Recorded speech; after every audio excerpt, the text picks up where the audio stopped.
Nakakagulat na balita mga kababayan. Isang malaking issue ang pumuputok ngayon, tumakas na nga ba si Pangulong Bongbong Marcos sa gitna ng matinding krisis sa bansa? Kasabay ng balitang ito ang pagbisto umano sa malaking plano ni First Lady Liza Marcos na matagal na raw pinaghihinalaan ng marami. Sinasabing ang mga hakbang sa loob ng palasyo ay nabuking na dahilan upang magkagulo ang mga opisyales ng gobyerno. Ang mas nakakakilabot na parte ng balitang ito. Marami na umano ang tumatawag at kumikilala kay Vice President Sara Duterte bilang bagong Pangulo ng Pilipinas. Dahil sa diumano ipagkawala o pag-atras ni Edith sa kanyang mga tungkulin, nakikita ng taong bayan si Sara bilang tanging pag-asa upang mapanatili ang kapayapaan at kaayusan ng bansa. Halaka! Yan ang reaksyon ng marami sa social media habang mabilis na kumakalat ang mga impormasyong ito. Ano ang katotohanan sa likod ng pagtakas na ito? Handa na ba ang Pilipinas para sa bagong liderato? Bantayan ang susunod na kabanata sa nag-aapoy na isyung ito.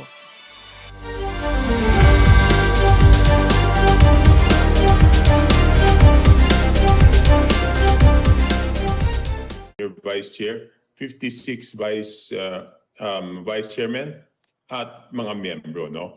So ang tanging trabaho namin is number one is idepensa yung departamento na naka-assign sa amin. Number one po yun. Number two, kung titignan nyo po, panoorin nyo po yung mga video ng budget deliberations at kahit basahin nyo po yung transcript, wala pong tiga majority ang nakapagtanong noong 2025 budget. No? Kung titignan nyo yun, lahat na nag-interpolate noon ay puro tiga minority. No? Hindi ko alam kung may isang nakalusot, maybe one, pero kasi sinabihan kami noon na ang membro ng majority hindi pwede magtanong sa budget, no? And ang pinakamahalaga dito, Ruth, is this, no? Alam niyo, pagkatapos namin mag-deliberate nun sa budget, inaaprubahan niya ng plenaryo on second reading. Lahat kami doon, boboto kami on second reading. Pero ang nakagawian noon, nung 19th Congress, na inireklamo ko, kaya hindi na tinuloy sa 20th Congress, is yung merong small committee na binibigyan ng authority na amyendahan yung inapprove namin on second reading. Ang small committee na to ay 4 na tao at hindi po ako kasama dyan. Nako. So ang mangyayari dyan is aaprubahan ng plenaryo sa ikalawang pagbasa and then bibigyan ng authority yung small committee na gumawa ng amendments. At pagbalik namin, magto-third reading, sa third reading, hindi ka na pwede magtanong. No? Ang boto doon is yes or no na lang, wala ng amendments. No? Yun ang malupit. Kaya yung iba mga congressman, nasaan eh, dun sa yes or no na tanungan. Pero yung sinasabi na kalokohan ay nangyayari doon sa pagbenta ng mga insertions. Nako! Basically, ang insertion hindi naman masama per se. Kaya lang yung insertions dito is because binibenta nga. Di ba? Hindi Binibenta. ako lang yung una nagsabi niyan. Nako, Pero binibenta sinabi pala. rin yan ni Engineer Alcantara, sinabi rin yan ni Yusek Bernardo, na binibenta ni Saldico yung mga insertions. At ang unang pagkakataon na mangyari yung pagbenta ng insertions ay doon sa small committee. Small committee na walang committee report at walang minutes ng meeting. Ngayon, ang tanong dyan is, pwede bang ginawa ni Saldico yung mga yon nang hindi alam ng former speaker? Yun ang pinakamalaking tanong. Yun ang pinakamalaking tanong dito kay Zaldico. Dito sa issue na to. Gagawin kaya ni Zaldico lahat ng kabalbala na yan kung walang pahintulot itong si Martin Romualdez. Yun o. At tayo dito, hindi tayo maniniwala dito pagka sinabi na ginawa lang ni Zaldico yung mga bagay-bagay na yun dahil natripan niya. Di ba? Hindi mo makakalusot yan. Hindi makakalusot. Pera yan eh. Kapirahan yan. Pondo yan. Hindi mo makakalusot yan kay Speaker. Kakasiguin niya ang kanyang appropriation chairperson. Sasabihin niya, aba, Saldi, ano nangyari dito? Mali naman ata ito. Huwag naman natin gawin to. Kawawa naman ang Pilipino. Kaso ano sabi ni BP Sara? 2 tao lang ang may control sa budget kapirahan ng sambayanan. Sino ang 2 tao na yan? Martin Romualdez at si Zaldico. Anong tinangka nila? Bakit nagkagulo-gulo usapan? Nagtangka silang magpasok ng 5 billion sa DepEd nung siya pa ang sekretary. Hindi pinayagan ni BP Sara. Palakpakan. Doon nagumpisang magkawatak-watak ang Unity. Dahil sa 5 billion na di umanong gustong i-insert ng dalawang magkaibigan na to, mag-best friend. Di ba? Di ba? Ang ka, Martin Romualdez, ha? Kasi sinasabi niya, yung corruption daw is doon sa implementation. Hindi po totoo yun. Hindi totoo yun. Kasi pagbenta pa lang ng proyekto, pag ang proyekto ay may bumili at nailagay na doon sa budget, binabayaran na agad yun eh. So hindi Bayad na yun. totoong nagsisimula. Hindi pa ho nag-uumpisa yung project. Hindi pa nag-uumpisa. Hindi pa na nagkakabiding. Yung bata na kontraktor ng isang congressman, may bigay na ho yun kay Kong. Di ba? Yan ang sinasabi ng mag-asawang Diskaya. Bago pa umpisahan niyang proyekto, meron na daw ang House leadership. Mula yung corruption doon sa implementation. Dito nga hindi pa nabibid. Binebenta na yung proyekto at binabayaran Di pa nabibig. na yun. Yung mga congressman, yung mga kontraktor, meron ng SOP. Automatic na yun. Automatic na yun. Pagka nabenta yan, wala pang bidding, wala pa lahat. May tsaching na kagad yun. Para kung sino mang broker o bibili o nagbenta. Ganun ho katindi yun mga kababayan. Kaya yung mga sinasabi ni Martin Romualdez kagabi, napanood niyo yung video natin. Yung mga nakapanood, nakita niyo kung paano natin siya binalagbag. Nakita niyo ho pala eh. Huwag ako kayo magpabola. Lahat ng nangyayari sa ating bansa is isang napakalaking sereswela. So yung explanation nyo, no, sa punto nyo po noon, no, nung deliberate itong 2025 budget, wala po kayong pagkakataon na, yung binanggit nyo, hindi pwedeng magtanong, I think, kasi dapat parang, sinabi nyo na parang may mensahe na kailangan siguro sumunod na lang, ano, at wala nang question doon sa budget. At naalala ko nga, ni-reveal nyo po itong small committee, ano, kaya ngayon parang mas transparent na itong process. Pero ngayon, diretsuhin ko na lang kayo, ano po ba ang mensahe nyo? Kasi sinasabi nyo na imposibleng hindi alam ng dating House Speaker ito, no? Anong mensahe nyo ngayon kay Romualdez? Tinatanong ko siya, posible ba na hindi niya alam yung pinagagagawa ni Saldico, di ba? Kasi sabi nga ni Saldico, everyday magkausap sila ni former Speaker Martin Romualdez. Nako. So posible ba na hindi niya alam yung pinagagawa ni Saldico? Yun lang naman yung akin, no? At hindi totoo yung sinasabi na yung corruption ay dahil doon sa implementation sa executive branch. Ulitin ko, yung bentahan ng proyekto, nangyayari pa lang yan doon sa budget deliberation sa House. Hindi pa yan umaabot sa executive branch. Pag napasok yung proyekto mo, Iba pa yun. magbabayad ka na. So doon nagsisimula. Iba pa yung sa executive. Iba pa yung nakawan sa executive. Iba pa yung nakawan sa legislative. Ganun o katindi yun. Dapat lahat ng dadaanin ng mga proyekto, may katkong yung mga magnanakaw na politiko. Di ba, Kong? Di ba? Dapat lahat ng dadaanan ng pera, dapat merong nabibigyan. Di ba, Kong? Alam niya si Congressman Toby, siya nagbulgar nun eh. Small committee, bentahan ng project, siya lahat yan eh. Ba tayo naniniwala? Kasi yun naman talagang kalakaran. Ngayong nung 19th Congress, talagang nagpakasasa sila, pero nung panahon ni Tatay Digong, gawin nila yan, anak ng tokwa. Walang mangyayari, hindi pipirmahan ni PRRD ang budget. Corruption. Hindi siya nagsisimula doon sa implementation. Hindi nga siya nagsisimula doon sa bidding eh. Doon pa lang sa ma-insert pa lang siya, yun, nagkakabayaran na. So, doon nagsisimula. Kung yung sinasabi rin ni Congressman Romualdez na tila siya daw yung fall guy kasi ang iba pa niyang binanggit, itong si Senate President Chis Escudero at ito nga pong si dating Congressman Zaldico. I mean, yung mga sinasabing fall guy is yung mga maliliit na mga nakakulong ngayon. Kung walang mapapakulong na big fish, lalabas yung mga maliliit na nakakulong ngayon, sila ang lalabas na fall guy. Kasi ang iniintay ng tao, kung sino yung big fish na makukulong. Yung sinabi rin po niya na may alam daw ang executive department, yan po yan, sa Office of the President po yan, na kanyang... Walang mangyayari dito sa usapan na to kung walang makukulong na Marcos Jr., Martin Romualdez, Saldico. Kahit hindi sang-ayon si Toby Chanko dyan sa mga pangalan na yan, yan ho talaga. Sila ho talaga ang nasa gitna. Yan ho ang trinity ng kakurakutan sa Pilipinas. Sila ho yung tatlong muka ng kakurakutan dito sa bansa na to. Hindi pwedeng mawala yung isa dyan. Hindi ho pwedeng si Saldico lang. Hindi pwedeng si Marcos Jr., si Saldico lang. Hindi pwede. Hindi pwedeng si Saldico, si Martin Romualdez. Hindi ho pwede. Okay, hindi ho maaari yan.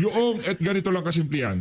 Lahat ng pinaparatangan nila ngayong mga panahon na to, especially ng administrasyon at nitong si Martin Romualdez, magdalawang isip po kayo. Pero si Saldico automatic na yan. Pagka tinuturo nitong si Martin Romualdez, si Saldico at itong si Chis Escudero, malabo ho. Pero itong si Chis, kung kasama yan, isama na rin natin yan. Anak ng toko. Sila ho yan, apat na kawatan. Marcos Jr., Martin Romualdez, Saldico, Chis Escudero. Hindi maisasagawa lahat ng kakurakutan na yan kung hindi pinahintulutan ng tatlong individual na yan. Marcos Jr. hawak niya executive. Amena Pangandaman, Chay G. Bolivar, Adrian Bersamin, Manuel Bunoan, mga nasa executive, mga district engineer. Hawak niya yan. Doon sa parte na yon, pinalampas ho nila. Pagdating sa inspection, quality control, lahat ng proyekto, substandard, o di naman ho kaya nawawala. Ghost project. Executive yon. During pagka-craft ng budget, paggawa ng budget, pagbalangkas ng budget, bentahan ng project, sa legislative ho yan. Kaya yung dalawang ahensya na yun ng pamahalaan, sila ho talaga ang punot dulo kung bakit tayo nandito sa kakurakutan, sa gusot na to, na kung saan walang pera ang sambayan ng Pilipino para lamang sana magsubsidiya sa mga nagtataas ang presyo ng mga pangunahing bilihan at produktong petrolyo. Yun ho katotohanan doon mga kababayan. Okay? Hindi pwedeng si Martin Romualdez sa Saldico lang. Hindi pwedeng si Marcos Jr. at Lisa Araneta Marcos. Hindi pwede. Okay? Inkahutsu sila. It takes four to tango, ika nga. Hindi to. It takes four to tango. It takes two to tango. Hindi totoo yun. It takes four to sing hot. Pisang buong itong si Pangulong Marcos, kayo, ano po ang reaction nyo dyan sa pahayag na yan? Hindi, ang sinasabi niya doon is, sinasabi niya, nagsisimula yung budget sa executive branch. Totoo naman, nagsisimula yung budget sa executive branch. Kaya lang, pag nagbenta ng proyekto si Congressman Saldico, ano gagawin niya? Tatanggalin niya, babawasan yung mga proposed projects ng executive branch at papalitan ng mga proyektong binenta nila. Ganun na nangyayari, di ba? So, technically, nabago na yung proposed budget ng executive branch. So, hindi pa pwede puro doon sa executive branch. Kasi though executive branch ang nag-propose ng budget, pinapalitan nga di ba? Yun na nga, di ba, yun na ang issue ngayon, di ba? Dinadala nila sa unprogram appropriations yung items na originally nahandoon sa NEP o sa National Expenditure Program, dinadala sa unappropriated, doon nila nilagay sa UA, tapos nagbebenta sila, di ba? Nagbebenta sila ng Kasi proyekto. ang interpretation nyo po dyan ay totoo naman, di ba? Ang Pangulo yung nagsusumite. Halimbawa, minsan pag SONA, di ba, ibinibigay po yung proposed budget. Yes. So yun yung pagkakaintindi nyo dyan. Ano? Pero tingin nyo ba hindi yung mga irregularidad or anumang mga anomalya ay hindi nyo basta sabi na aabot yan or magsisimula pa yan or may role ang executive department? Kasi sinasabi yung budget insertions or naiiba na yung itsura ng budget, ano? Oo. Okay, liwanagin natin ng mabuti, no? So number one, nagpadala yung executive branch ng National Expenditure Program. Yun yung President's budget. Ang nangyayari, para makapagbenta ng proyekto, tatanggal sila ng items doon sa National Expenditure Program at yun na ilalagay nila sa unoperated appropriations o sa unprogrammed appropriations o sa UA, tapos ipapasok na yung binenta nila, di ba? So, hindi na siya totally President's budget. Yung binenta naman nila, yung corruption noon nagsisimula doon pa lang sa pagbenta. Hindi doon sa sinasabi niya, kasi executive branch nag-bid niyan, executive branch nag-implement niyan. Even before ma-bid out nga ng DPWH, even before ma-implement ng DPWH, yun na nga, nabenta na yung proyekto at nabayaran na yung nagbenta. In this case, Yun. Maliwanag ho ha. is si Congressman Saldico. Kaya nga baka umabot doon sa substandard kasi sa laki ng binayad doon sa pagbili ng proyekto, hindi na nagkasya yung puhunan. No? So, posibleng yung corruption ay nag-extend doon sa pag-implement ng project under the DPWH. Pero ang tanong, saan ba nagsimula? Di ba? Nagsimula yan doon sa bentahan ng proyekto. Yung sinasabi po ni dating speaker na marami po siyang nalalaman, no? Tungkol dito sa administrasyon na to or even sa dating administrasyon. Tingin niyo po ba, parang pagbabanta ba yan na pwede pa siyang maraming idawit or marami pa siyang isiwalat? I think pagbabanta o nagbabargain siya kasi nakakapagtaka na ba? Bakit nagkataon yung pagsalita niya is kung kailan nahuli si Saldico, no? I think maybe it's indirect message saying na isalba siya, kung hindi, mandadamay siya. But it is very clear naman doon sa sinabi ng Presidente, doon pa lang sa SONA, at nung pinaimbestigahan niya to, sabi naman niya, wala naman siyang pro-protectionan, di ba? So, Sarili niya lang. Naniwala ka kung Toby? Kung Toby naniwala ka, anak ng tawa. Tigilan mo na yung paglalaro mo sa dalawang ilog. Nababasa ng ating mga kababayan. Nababasa. Kaya kung ako sa'yo kung Toby, ayusin mo na. umabot sa kanya, hindi naman dahil pinuntirya siya noon. Talagang, sabi nga ng Presidente, doon tayo kung saan dadalhin ng ebidensya. Yeah. Pero yung kanina So, binanggit pinsan sila, Go ahead. kahit pinsan sila, walang magagawa kung umabot talaga sa kanya ebidensya. Pero binanggit nyo na rin kanina yung timing doon sa pagsasalita. Ito nga po, humingi pa po ng travel authority para makalabas ng bansa. Ano pong masasabi nyo dyan? Yes, yun na nga Kung titignan natin, was it purely coincidental na yung paghingi ng travel authorities pagkatapos mahuli si Saldico? And he had a statement there which shows na talagang ito ay reaction doon sa sinabi ni Saldico Basahin ko lang. No? Meron siya sinabi doon basahin mo, bro. Saan ba yun? Basahin mo. There are emerging indications that certain sectors are attempting to weaponize individuals, including Zaldico, to construct a narrative that serves their own interest. So parang siya na nagsasabi na may duda siya na si Zaldico ay kinakausap para gumawa ng storya na kasi ang kadugtong nito, sabi niya, so when the legal process is being used against me, against him, as a political demolition job, I have no choice but to defend myself. Sabi niya. So ibig sabihin yon, ang tingin niya, si Saldico ay gagamitin para gumawa ng storya na siya ang ididiin. Diba? Yun ang sinasabi niya dun So siguro, ang kadugtong nun, nag-request siya ng travel authority, diba? Pero tingin nyo po ba, baka kung lalabas ng bansa, hindi na bumalik, uwi kaya sa ganyang senaryo? No, I'm talagang pabor ako doon sa ginawa ni Ombudsman Boyeng Remulla kasi ang hirap naman ng sitwasyon. Paano sabihin natin, I don't think they can take the risk, di ba? Kasi pag, kunyari, pinayagan nila umalis, tapos hindi bumalik, sinong sisisihin? Di ba sila rin ang sisisihin yan sa huli? Sabihin, kunyari-an lang yan, talagang pinatakas nyo, no? So I think wala silang choice doon para magtiwala yung tao. Kailangan niyang gawin yon. Okay, maraming pong salamat sa pagtanggap sa Ayun na nga mga kababayan, tama naman ho yun. Kasi pagka nakatakas siyang si Martin Romualdez, wala na tayong Martin Romualdez. Diba? Dalawa nang gumagawa ng vlog sa ibaing dagat, si Martin Romualdez at si Saldico. Paano pag nag-collab pa sila? Diba? At itinurong mastermind si Marcos Jr. Naloko na. Diba? Kunyari nag-collab sila. Kami may pananagutan kami. Kami talagang ang naging problema namin sinunod namin ng presidente. Tinawagan ako ni Amena. Di ba tinawagan ka? Di ba nandito si Saldico? Di ba Sal?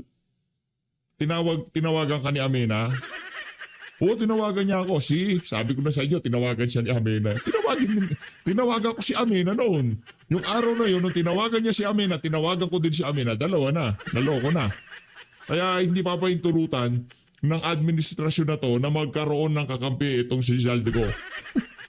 O lumakas ang loob para Ito na mga saldi ko eh. Ano nangyari sa'yo? Ba't nanahimik ka na? Pambira ka talaga. O ito na. Ang bagong talaga. Ano lang ho nito, executive director pa lang ho ng AMLA nitong mama na to. Ito si Attorney Ronel. Executive director pa lang ho nitong mama na to. Gang! Of course, unquestionable integrity, and possess at least 5 years of experience in financial regulatory institutions like Ini-establish yung credibility nitong si Attorney Ronel. Good luck na lang sa karera mo, attorney, ha? Good luck, good luck. BSP, Securities and Exchange Commission, or any insurance commission. In your professional view, Madam Chair, Executive Director, bakit kinakailangan mag-set ng ganitong klaseng standards for an Executive Director of AMLC? I may not answer in a of my professional view, but I can offer my personal view. Yeah. And that is the position of the executive director in the leadership of the Anti-Money Laundering Council Secretariat requires technical proficiency as well as, and most importantly, I think, the ability to ensure impartiality and to act independently.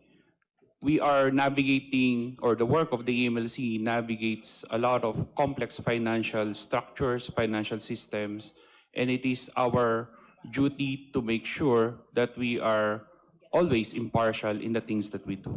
Okay, very good. So, ibig sabihin, the work that your position demands that you have to have a deep understanding, no, of, sabi mo nga, of complex financial systems, no, and high level of probity to handle sensitive information impartially. Tama ba? Yes. That you said you mentioned earlier that you have to work independently. Does that also mean that you have to be impartial? Yes. When doing your work. Tama po ba? Yes, Madam Okay. Chair. Para po for the benefit of the public, because Madam Chair, I'm sure a lot of our kababayan now are watching, no? Marami kanina, I was listening to the exchanges of some of my colleagues here, and Representative Laila De Lima mentioned the phrase money laundering, no? Parati ho natin ito naririnig, Madam Chair, no? In simple terms, no, for the benefit of our ordinary kababayan, ano ba ibig sabihin ng money laundering? Kasi you can be technical in your explanation, or you can be, sabi nga ni Congressman Garin, laymanize it. Honorable Adjong is Or- just requesting for an explanation as to the nature of money laundering as an offense. Yeah. Money laundering, Mr. Chair, because my questions is premised on the mandate of the AMLC so that we can fully understand. For the benefit of the for- viewing public. Yeah. That's correct, Madam Chair. So, Yes. Sige. To put it simply, money laundering is a process whereby proceeds from illegal activities are concealed or cleaned and make them appear as coming from legitimate activities. So the term itself is laundering or cleaning of dirty money, and hence we have that term money laundering. So ibig sabihin, Madam Chair, kung I will attempt to translate it into Tagalog. Hindi po ako Tagalog, Maranao po ako, pero ito po yung pagkaintindi ko based on your explanation. Ibig sabihin, yung mga possible na pumapasok halimbawa na pera na hindi sa mabuti o sa illegal ang source ay Sa legal, Brett, sa legal. kumbaga ano yung Nililinis. launder sa Tagalog nilalaban, no? Oh, nilalaba para luminis. Nilalaba, Madumi yung tama pera. ba? Oh. I beg- Ngayon, ang gusto nilang palabasin na yung mga perang naglalabas-masok doon sa account ni VP Sara at nitong si Attorney Mans Carpio, madumi yung pera. Pagkatapos po nilang binanggit lahat ng business ng mag-asawang Duterte at Carpio, yung mga transaction doon sa mga account nila, itatag nila as suspicious, malicious, ano ba, suspicious. Si Raul ito. Pagkatapos silang in-establish na napakaraming mga business na mag-asawang Carpio at Duterte, maraming business, natural, maraming maglalabas-masok na pera dyan. Sasabihin nila, maraming suspicious doon sa mga transaction kasi malaki. Palakpakan natin ang AMLA. Ay, nako. Ano ho to? Tatakasan ho kayo ng bait ninyo pagka... Hira ho. I beg the indulgence of the committee, nilalabahan para it would appear as if nasa yung source ng pera na ito ay nasa illegal at tamang sources. Tama po ba yung aking pag-interpret or pag-translate into Tagalog? Agree po ako. Tama po. Ang layunin po ng paglaban sa money laundering ay maiwasan na itong mga pera na galing sa illegal ay maitago sa otoridad o maipakita na galing di umano sa malinis sa paraan when sa totoo hindi naman talaga. Okay. Yeah. Earlier, Madam Chair, I was listening also to some of the comments of our colleagues, and they mentioned certain phrases, like for example, red flag indicators. Kanina, I was also listening to the exchanges between Congressman Flores and Congresswoman De Lima.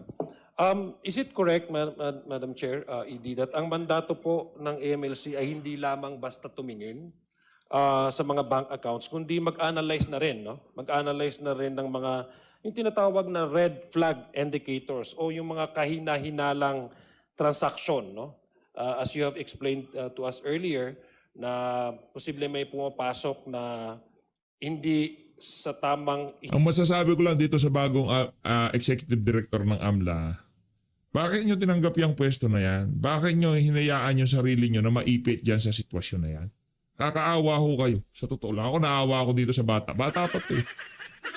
Baby face, piggy face. Kala ko kanina na nagsasalita eh. Nung unang sulyap ko talaga, akala ko si Jude Asidre siya. Executive director pala ng AMLA. Hinahide, no? Or ang tawag din. O sa lahat ng business business owner, mag-ingat kayo. Anak ng tokwa. Lalo na pagka may naglalabas-pasok na pera sa mga bank accounts nyo dahil sa negosyo nyo. Ay, yari kayo sa AMLA niyan. Ay, itong bagong director ng AMLA. Nako! Pagkatapos na-establish na napakaraming business, marami talaga maglalabas-masok na pera, bigla lang sila sabihin, suspicious. Napakalaki. Bilyones. Natural. Businessman eh. Subukan nyo silipin yung bank account na may-ari ng Jollibee. Subukan nyo silipin yung bank account ni Jong. Siya Jong, sama ba natin? Siya Jong, delikado yan. Yung mga lehitimong business owner. Yung may-ari ng, may-ari ng Contis. Yung mga bank accounts na may-ari ng Contis, silipin nyo, baka hindi lang bilyon na naglalabas-masok dyan. Halimbawa lang, kasi ito, kumbaga, na doon tayo sa makabuluhang talakayan. Hindi doon sa walang kwentang babuyan, kagaya ng ginagawa ng taga-AMLA ng Injustice Committee. Na hinahide. Yung tinatago na galing sa hindi illegal na sources at ito'y pretending to be